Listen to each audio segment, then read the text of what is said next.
آپ کو لازمی ہے کہ ان کو آپ برا مانیں. ٹھیک ہے. اور آخری سوال کہ اگر شیعہ ہونا ہو، فرض کرو میں نے ہونا ہے، تو یہ کلمہ شریف کیا ہوتا ہے اس کا؟ اور سارے جو شیعہ فرقہ ہے اس میں بہت سارے اور بھی فرقے ہیں، تو سب کا سیم ہی ہے کلمہ شریف؟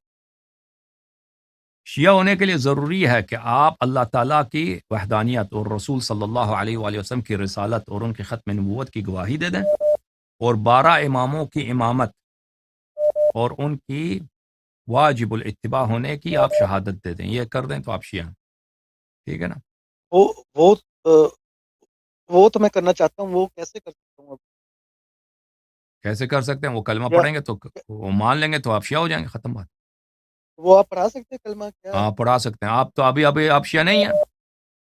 نہیں، میں تو ساری زندگی ایک سنی گھر میں رہا ہوں، آپ کے سنی گھر گھر میں والوں کا بڑا کیا ہوں، حال ہے؟ گھر والے کا کیا دین ہے؟ ان کا سنی مذہب ہی ہے.